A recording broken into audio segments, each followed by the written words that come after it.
Hello dear student, welcome. तभी हम लोग statement of working capital solve कर रहे हैं बच्चों लोग। तो एग्जाम में पैराग्राफ वाला सम आता है, तो आ जाओ। ये तुम्हारा फॉर्मेट है बच्चा, ओके। तो वर्किंग कैपिटल का मतलब होता है current asset minus current liabilities, okay. और सबसे पहले अपने को इसमें यूनिट सॉल्व करना पड़ता है, फिर रेट देखना पड़ता है। तो मस्त में फॉर्मेट भी बना दिया हो, तो एक एक रीड करके एकदम सम स्टार्ट कर दो, ठीक है। तो पहले क्वेश्चन देखने का कि वीक्स में, कि मंथ में, कि डेज में। तो पूरा वीक्स दिया है, कितना दिया है वीक। और साल में कितना हफ्ता होता है मालूम है? 52 हफ्ता होता है, राइट। और इधर कितना यूनिट्स कंज्यूम किया उन्होंने बोला है? 52,000। कितना बोला है? तो सबसे पहले इधर यूनिट्स को सॉल्व करेंगे, 52,000 लिखेंगे। और 52 से क्यों डिवाइड किया? क्योंकि वीक से। मंथ रहता तो 12 से डिवाइड करते हैं, मंथ रहता तो किससे डिवाइड करते हैं? 12। तो 52,000 को 52 से डिवाइड कर लेंगे, तो अपने को आंसर कितना मिल जाएगा मालूम है बच्चा? 1000। कितना मिल जाएगा? 1000 पर वीक। 1000 पर वीक कंजम्पशन है। फिर रेट बनाने का, क्या बनाने का? रेट। ये स्टेटमेंट याद करने का आपको। बोलो रॉ मटेरियल, लेबर, ओवरहेड, तीनों को ऐड करेंगे तो टोटल कॉस्ट रहेगा। प्रॉफिट ऐड करेंगे तो सेलिंग प्राइस आएगा। तो अब इधर कितना दिया? रॉ मटेरियल 40 रुपया, लेबर 15, मैन्युफैक्चरिंग ओवरहेड 20 रुपया, और सेलिंग डिस्ट्रीब्यूशन ओवरहेड भी दिया अपने को ना 10। तो ये कुल मिला के खर्चा हो गया, राइट। और सेलिंग प्राइस कितना दिया है? 100। तो कैसे करके लिखेंगे? मटेरियल में 40 डालेंगे, मटेरियल में कितना डालेंगे? 40। और लेबर में कितना डालेंगे? 15, ओके। ये दोनों ओवरहेड को ऐड कर देते हो, 20 और 10 30 हो जाएगा, है ना। ये सबको ऐड कर लेंगे तो अपने को 85 मिलेगा ना, टोटल कॉस्ट हो जाएगा। और सेलिंग प्राइस कितना दिया? 100 दिया। सेलिंग प्राइस कितना दिया है? 100।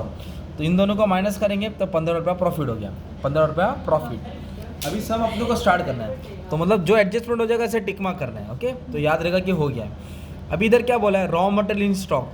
तो करंट एसेट्स में याद रखने का, सबसे पहला स्टॉक आता है ना। स्टॉक 3 टाइप का रहता है, रॉ मटेरियल रहता है, वर्क इन प्रोग्रेस रहता है, फिनिश गुड रहता है। आलू तेल में डाला, तैयार हो गया, raw material, work in progress, finish goods, okay. तो रॉ मटेरियल कितना बोला? स्टॉक 4 हफ्ता बोला। कितना होता है? 4 हफ्ता। तो पहले क्या लिखने का मालूम है? ये लिखने का 1000। पहले यूनिट्स लिखने का 1000। टाइम कितना दिया है? टाइम यहाँ से लेने का। टाइम कितना दिया है? 4 हफ्ता दिया, इधर लिखने का 4। और फिर आएगा रेट। रेट कितना दिया है? 40। रेट कितना दिया है? 40। तो 4 4 था 16, उसको सॉल्व करेंगे 1,60,000 आ जाएगा। कितना आ जाएगा? 1,60,000। ये रॉ मटेरियल का कैलकुलेशन हो गया। और वर्क इन प्रोग्रेस में प्रोसेस बोला रहेगा, जैसे कि ये वाला बोला है 4 हफ्ता। तो वर्क इन प्रोग्रेस में क्या करना मालूम है? रॉ मटेरियल बनाने के लिए तीनों लगता है, रॉ मटेरियल लगता है, लेबर लगता है, ओवरहेड लगता है। क्या लगता है? रॉ मटेरियल लगता है, लेबर लगता है और ओवरहेड लगता है, ठीक है। तो अभी कैसे सॉल्व करना है इसमें मालूम है? सबसे पहले ये देखो, तो पहले ये लिखेंगे यूनिट्स 1000 1000 1000 वर्क इन प्रोग्रेस है ना, रॉ मटेरियल है ना।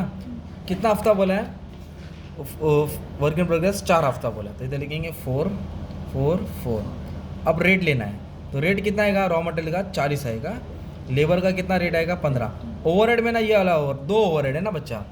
ओवरहेड कितना? दो, एक मैन्युफैक्चरिंग है और एक सेलिंग। तो अपने को मैन्युफैक्चरिंग लेना पड़ेगा, क्योंकि बनाने के लिए सेलिंग नहीं आता है। क्या आता है बनाने के लिए? क्या आता है अपने को? मैन्युफैक्चरिंग आता है, ओके। तो इसलिए अपने को क्या लेना पड़ेगा? ये मैन्युफैक्चरिंग कितना दिया? 20, ठीक है। तो सेलिंग क्यों नहीं लिया? क्योंकि बनाने के लिए, मतलब बनाने के लिए सेलिंग थोड़ी लगता है, मैन्युफैक्चरिंग लेता है ना, इसलिए 20 रुपये इधर आएगा। और हमेशा याद रखना, रॉ मटेरियल को 100% देना वर्क इन प्रोग्रेस में, बाकी दोनों का हाफ ऑफ लेना। हाफ ऑफ बोले तो 50%, हाफ ऑफ बोले तो कितना आएगा? 50%। अभी सॉल्व करके अमाउंट आएगा 4 4 था 16, तो ये आएगा 1,60,000। कितना आएगा? 1,60,000। 15 4 जा 60 60 60,000। 60,000 का आधा कितना आएगा? 30,000, ओके। 4 2 8 है ना, 4 2 8 80,000। 80,000 का आधा कितना आ जाएगा? 40,000 आएगा। अभी तीनों को ऐड करेंगे ना, तो अपने को ये मिलेगा, क्या मिलेगा? 90 90 और 4 2,30,000। ये 2,30,000 को क्या बोलेंगे मालूम है? 2,30,000 को बोलेंगे वर्क इन प्रोग्रेस, जिसमें रॉ मटेरियल, लेबर, ओवरहेड तीनों लगा, ओके। अब उसके बाद क्या दिया है? अभी इसके बाद बोला फिनिश गुड्स। कितना हफ्ता लगा? 4 हफ्ता लगा। तो फिनिश गुड्स का मतलब होता है गुड्स बनाने के लिए लगा, राइट। तो गुड्स बनाने के लिए क्या क्या लगता है? सब लगता है। गुड्स बनाने के लिए क्या क्या लगता है? रॉ मटेरियल लगता है, लेबर लगता है, ओवरहेड लगता है ना। तो उसको बोलते हैं टोटल कॉस्ट। पर फिनिश गुड्स के लिए सेलिंग भी नहीं लेना है। फिनिश गुड्स के लिए रॉ मटेरियल लेना है, लेबर लेना है, और फैक्ट्री मैन्युफैक्चरिंग ओवरहेड लेना है, सेलिंग नहीं लेना है, क्योंकि इसमें सेलिंग आ गया ना। सेलिंग तो प्रमोशन का खर्चा होता है। तो फिर यूनिट से वही लेने का, 1000 लेने का है। और फिनिश गुड्स का टाइम कितना बोला है? 4 हफ्ता बोला है, बार बार 4 ही आ रहा है। और हमने मतलब फिनिश गुड्स के लिए टोटल कॉस्ट लेते हैं, राइट। पर इसमें दोनों कॉस्ट इन्वॉल्व है ना यार। इसमें क्या है? 20 और 10 दोनों है, 20 और 10 दोनों है। 20 कौन सा है? Manufacturing, 10 selling. तो 1 2 3 जोड़ना है, मतलब सेलिंग दिया इसके लिए ना कंफ्यूज कर रही है। तो 85 नहीं लेना है, क्योंकि इसमें सेलिंग ऐड है। सेलिंग को हटाना, मतलब 20 और 10 1 2 3। तो अपने को क्या लेना है? 1 2 3, तो 55 और 20 65 75, कितना आएगा 75। अब इसको मल्टीप्लाई करेंगे, 75 को 4 से मल्टीप्लाई कर देंगे, 150 तो ये हो जाएगा 3 लाख। कितना हो जाएगा 3 लाख। ओके, ये तुम्हारा क्या हो गया मालूम है, स्टॉक हो गया। क्या हो गया तुम्हारा स्टॉक। इसका टोटल अभी आप लोग बाहर डाल देंगे ना, तो कितना मिला, 3 और 2 5 में हो जाएगा, 5 और 1 6 लाख हो जाएगा, 6,90,000। कितना हो जाएगा 6,90,000। ये हो गया तुम्हारा स्टॉक का अमाउंट। किसका अमाउंट। अब इधर देखो क्या बोला है, क्रेडिट अलाउड टू डेटर्स। तो डेटर बोले तो एसेट होता है, credit allowed by supply, supply बोले तो क्रेडिटर लाइबिलिटी होता है। तो डेटर बोले तो इधर आ जाएगा ना यार। ओके, तो क्या लिखेंगे 1000। डेटर बोले तो कस्टमर, कस्टमर को कितनी उधारी दिया, 8 हफ्ता। कितना उधारी दिया 8 हफ्ता, इसलिए 8 लिखा। और डेटर के लिए क्या था मालूम है क्या, सेलिंग प्राइस आता है। और क्वेश्चन में देखो क्या है, वैल्यूड एट सेल्स। सेल बोले तो कितना दिया तुमको, सेल बोले तो 100 है ना, तो 100 हो गया। तो ये हो जाएगा कुछ मिला के 8 लाख आएगा। कितना अमाउंट आएगा 8 लाख। ठीक है। और कभी कभी कॉस्ट बोला रहते तो कॉस्ट लेते थे डेटर में, सेलिंग प्राइस बोले इसलिए सेलिंग प्राइस लिया। क्रेडिटर को कितना हफ्ता बोला, 4 हफ्ता बोला। तो क्रेडिटर्स तुम्हारा लाइबिलिटी होता है, 1000 लिखेंगे यूनिट्स, 4 हफ्ता लिखेंगे। और क्रेडिटर बोले तो हम लोग रॉ मटेरियल खरीदते, क्या खरीदते हैं रॉ मटेरियल। रॉ मटेरियल कितने का खरीदा, 40 रुपये का। रॉ मटेरियल कितने का है 40 है ना, तो 40 से क्या कर देंगे मल्टीप्लाई कर देंगे, 4 4 16, ये आ जाएगा 1,60,000। कितना आ जाएगा 1,60,000। ठीक है।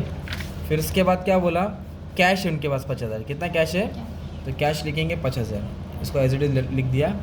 और देखो कोई आउटस्टैंडिंग एक्सपेंस है देखा, all sale are credit basis, मतलब कैश बोला नहीं है, तो 20% ऐसा कुछ बोला नहीं, तो छोड़ दो, सब चलते गया। Debtors are valued at sales बोला, ओके।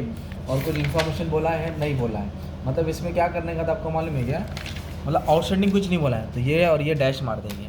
कभी कभी बोला आउटस्टैंडिंग लेबर तो लेना पड़ता, आउटस्टैंडिंग ओवरहेड लेना पड़ता, तो कर्जा 1,60,000 आ गया। कर्जा कितना हो गया 1,60,000। अब इसको ऐड करेंगे तो करंट एसेट मिलेगा 8 और 6 14, 14.5, ये हो जाएगा कुछ तुम्हारा हो जाएगा 15,40,000 है ना, 15,40,000। ये हो गया करंट एसेट्स। क्या हो गया, तो what is working capital, current asset minus current liability. तो इसमें से क्या कर देंगे माइनस कर देंगे, तो अपने को क्या मिल रहा है मालूम है, वर्किंग कैपिटल। तो वर्किंग कैपिटल है 13,80,000। कितना है 13,80,000।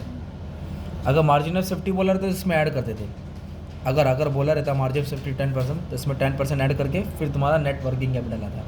तो ये तुम्हारा था वर्किंग कैपिटल का सम। ओके, बाकी भी अलग अलग टाइप का सॉल्व कर दिया, आपका काम है प्रैक्टिस कर लो। Thank you very much and all the best for exam.